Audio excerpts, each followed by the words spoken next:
Champion Telugu ಸಿನಿಮಾದ trailer ನೋಡಿ ತಕ್ಷಣ ಒಂದು ಮಾತು ಸ್ಪಷ್ಟವಾಗುತ್ತದೆ. ಇದು ಸಾಮಾನ್ಯ ಸ್ಪೋರ್ಟ್ಸ್ ಡ್ರಾಮಾ ಅಲ್ಲ. ಟ್ರೇಲರ್ನ ಮೊದಲ ಫ್ರೇಮಿನಿಂದಲೇ ಎನರ್ಜಿ ತುಂಬ ಹೈ ಲೆವೆಲ್ಗೆ ಇರುತ್ತದೆ.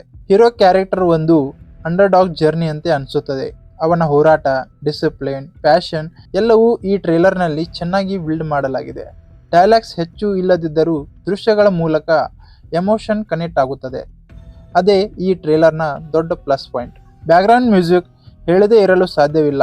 ಪ್ರತಿಯೊಂದು ಬೀಟ್ ಕೂಡ ದೃಶ್ಯಗಳಿಗೆ ಪರ್ಫೆಕ್ಟ್ ಮ್ಯಾಚ್ ಆಗಿ ರೋಮಾಂಚನ ಹೆಚ್ಚಿಸುತ್ತದೆ. ಎಡಿಟಿಂಗ್ ಶಾರ್ಪ್ ಆಗಿದ್ದು ಒಂದು ಕ್ಷಣವೂ ಬೋರ್ ಆಗದಂತೆ ಕಟ್ ಮಾಡಲಾಗಿದೆ. ಸಿನಿಮಾಟೋಗ್ರಫಿ ಕೂಡ top class. Lighting, framing, angles ಎಲ್ಲವೂ ದೊಡ್ಡ ಬಜೆಟ್ ಫೀಲ್ ಕೊಡುತ್ತದೆ. ಇಂತಹ ಕ್ವಾಲಿಟಿ ಟ್ರೇಲರ್ ನೋಡಿದಾಗ ಸಹಜವಾಗಿಯೇ ಒಂದೇ ಪ್ರಶ್ನೆ ಬರುತ್ತದೆ. ಕನ್ನಡ ಇಂಡಸ್ಟ್ರಿಯಲ್ಲಿ ಹೊಸದಾಗಿ ಇಂಥ ಕ್ವಾಲಿಟಿ ಸಿನಿಮಾಗಳು ಯಾಕೆ ಕಡಿಮೆ? ಯಾಕೆ ನಾವು ಇನ್ನೂ ಸೇಫ್ ಜೋನ್ ಕಥೆಗಳನ್ನು ಹುಡುಕ್ತಾ ಇದ್ದೀವಿ? ಟ್ಯಾಲೆಂಟ್ ನಮ್ಮಲ್ಲೂ ಇದೆ, ಕಲಾವಿದರು ಇದ್ದಾರೆ, ಟೆಕ್ನಿಷಿಯನ್ ಕೂಡ ಇದ್ದಾರೆ. ಆದರೆ ಪ್ರೆಸೆಂಟೇಷನ್ ಮತ್ತು ರಿಸ್ಕ್ ತಗೊಳ್ಳುವ ಧೈರ್ಯ ಇಲ್ಲಿ ಕಡಿಮೆ ಅನಿಸ್ತಾ ಇದೆ.